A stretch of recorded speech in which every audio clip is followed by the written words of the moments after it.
Yusril, penerbitan Perpu Cipta Kerja oleh Jokowi jauh memenuhi alasan pemakzulan. MK memutuskan Undang-Undang Nomor 11 Tahun 2020 tentang Cipta Kerja atau Undang-Undang Cipta Kerja cacat secara formil. Lewat putusan nomor 91 tertanggal 25 November, MK menyatakan Undang-Undang Cipta Kerja inkonstitusional bersyarat dan meminta pemerintah memperbaikinya paling lama dalam 2 tahun. MK telah menyatakan undang-undang itu inkonstitusional secara bersyarat, tapi tidak dibatalkan. Pemerintah dan DPR diberikan waktu 2 tahun untuk memperbaiki prosedur pembentukan terhadap Undang-Undang Cipta Kerja, kata mantan anggota DPR itu. Ya DPR ikut bertanggung jawab, karena itu DPR nggak boleh protes. Iya, nggak boleh protes secara normatif, tapi secara deskriptif DPR itu juga bisa baca kepentingan publik yang memang berbeda. Ketika DPR menyetujui, DPR bisa bilang sekarang ada novum bahwa publik itu marah.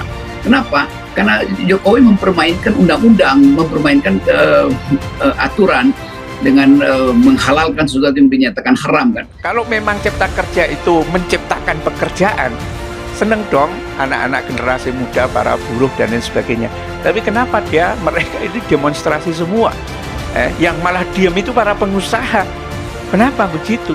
Nah, di sini persoalan konflik kepentingan antara buruh atau pekerja dengan pengusaha memang jauh berbeda. Maunya pengusaha itu buruh kalau bisa dibayar murah sekali, kalau bisa malah kerja bakti begitu, ya, untung dapat sebanyak-banyaknya. Jadi hal-hal yang normatif bisa dibatalkan oleh hal-hal yang deskriptif. Sesuatu yang sifatnya aturan bisa dibatalkan oleh desakan politik. Kan itu yang terjadi. Kalau enggak, kita nggak mungkin lakukan perubahan tuh. Saya mengerti Pak Yusril, dia mau taat asas, tapi sejarah politik kita sering mengatakan ketaat asasan itu justru memperburuk dan memperpanjang otoritarianisme. Nah, itu yang sebetulnya mesti dipahami juga oleh Pak Yusril. Ya, saudara sekalian, ya, dalam kondisi tidak ada putusan Mahkamah Konstitusi, ya mungkin saya setuju dengan Yusril. Tapi soalnya ini ada putusan Mahkamah Konstitusi, tapi saya simpan sajalah pendapat saya, karena kan saya sedang bersedia menjadi fasilitator debat Jumhur Hidayat versus Mahfud dan Yusril. Dan kita mengerti bahwa orang tetap ikuti prosedur hukum, oke, judicial review. Yang kita tahu ujungnya juga itu pasti ditolak gitu. Kecuali Mahkamah Konstitusi itu terancam secara real oleh tekanan massa, itu yang bisa mengubah tuh. Jadi kalau cuma pakar masuk ke situ, ya nggak ada poinnya di situ kan.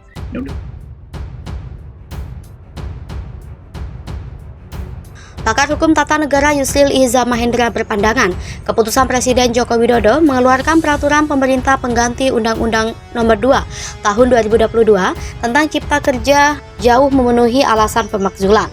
Sebab dalam Undang-Undang Dasar 1945 diatur bahwa pemakzulan didasari pada 7 alasan, yakni pengkhianatan terhadap negara, korupsi, penyuapan, tidak pidana berat lainnya, melakukan perbuatan tercela, dan tidak lagi memenuhi syarat sebagai presiden. Akan tetapi, Yusril mengakui bahwa pemakzulan bisa saja terjadi jika ada alasan politik di baliknya, seperti DPR menolak mengesahkan Perpu Cipta Kerja karena Perpu tersebut dinilai melanggar Undang-Undang Dasar 1945. Oleh karena itu, menurut Yusril, lembaga yang pertama-tama harus memperbaiki UU Cipta Kerja setelah perintah Mahkamah Konstitusi adalah DPR selaku pemegang kekuasaan membentuk undang-undang. Sementara itu, 1 tahun lebih setelah pemerintah diberikan MK, Yusril menilai tidak ada upaya dari DPR untuk memperbaiki UU Cipta Kerja. Sebelumnya, mantan Ketua MK Jimli Asyadiki menilai penerbitan Perpu Cipta Kerja kemungkinan digunakan sebagai celah buat mengajukan usulan pemakzulan terhadap Jokowi. Sebab menurut Jimli, penerbitan Perpu itu tidak sejalan dengan perintah MK yang menyatakan Undang-Undang Cipta Kerja inkonstitusional pada November 2021 dan wajib diperbaiki dalam jangka waktu 2 tahun. Selain itu, Jimli juga melihat adanya resiko penerbitan Perpu Cipta Kerja itu sebagai jebakan buat menjatuhkan Presiden Joko Widodo. Yusril, penerbitan Perpu Cipta Kerja oleh Jokowi jauh memenuhi alasan pemakzulan. Pakar Hukum Tata Negara Yusril Iza Mahendra berpandangan, keputusan Presiden Joko Widodo mengeluarkan peraturan pemerintah pengganti Undang-Undang Nomor 2 Tahun 2022 tentang Cipta Kerja jauh memenuhi alasan pemakzulan. Sebab dalam Undang-Undang Dasar 1945 diatur bahwa pemakzulan didasari pada 7 alasan, yakni pengkhianatan terhadap negara, korupsi, penyuapan, tidak pidana berat lainnya, melakukan perbuatan tercela, dan tidak lagi memenuhi syarat sebagai presiden. Akan tetapi, Yusril mengakui bahwa pemakzulan bisa saja terjadi jika ada alasan politik di baliknya, seperti DPR menolak mengesahkan Perpu Cipta Kerja karena Perpu tersebut dinilai melanggar Undang-Undang Dasar 1945. Oleh karena itu, menurut Yusril, lembaga yang pertama-tama harus memperbaiki UU Cipta Kerja setelah perintah Mahkamah Konstitusi adalah DPR selaku pemegang kekuasaan membentuk undang-undang. Sementara itu, 1 tahun lebih setelah pemerintah diberikan MK, Yusril menilai tidak ada upaya dari DPR untuk memperbaiki UU Cipta Kerja. Sebelumnya, mantan Ketua MK Jimli Asyadiki menilai penerbitan Perpu Cipta Kerja kemungkinan digunakan sebagai celah buat mengajukan usulan pemakzulan terhadap Jokowi. Sebab menurut Jimli, penerbitan Perpu itu tidak sejalan dengan perintah MK yang menyatakan Undang-Undang Cipta Kerja inkonstitusional pada November 2021 dan wajib diperbaiki dalam jangka waktu 2 tahun. Selain itu, Jimli juga melihat adanya resiko penerbitan Perpu Cipta Kerja itu sebagai jebakan buat menjatuhkan Presiden Joko Widodo.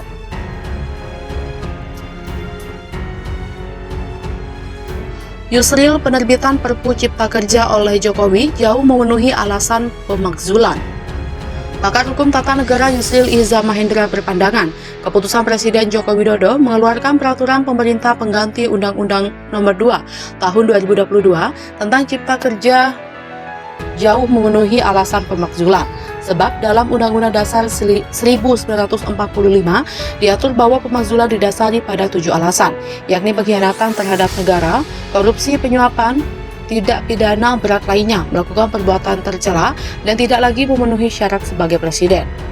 Akan tetapi, Yusril mengakui bahwa pemakzulan bisa saja terjadi jika ada alasan politik di baliknya, seperti DPR menolak mengesahkan Perpu Cipta Kerja karena Perpu tersebut dinilai melanggar Undang-Undang Dasar 1945.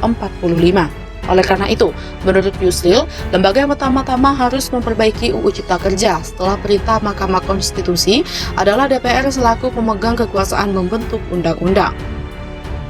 Sementara itu, 1 tahun lebih setelah pemerintah diberikan MK, Yusril menilai tidak ada upaya dari DPR untuk memperbaiki UU Cipta Kerja. Sebelumnya, mantan Ketua MK Jimli Asyadiki menilai penerbitan Perpu Cipta Kerja kemungkinan digunakan sebagai celah buat mengajukan usulan pemakzulan terhadap Jokowi. Sebab menurut Jimli, penerbitan Perpu itu tidak sejalan dengan perintah MK yang menyatakan Undang-Undang Cipta Kerja inkonstitusional pada November 2021 dan wajib diperbaiki dalam jangka waktu 2 tahun. Selain itu, Jimli juga melihat adanya resiko penerbitan Perpu Cipta Kerja itu sebagai jebakan buat menjatuhkan Presiden Joko Widodo.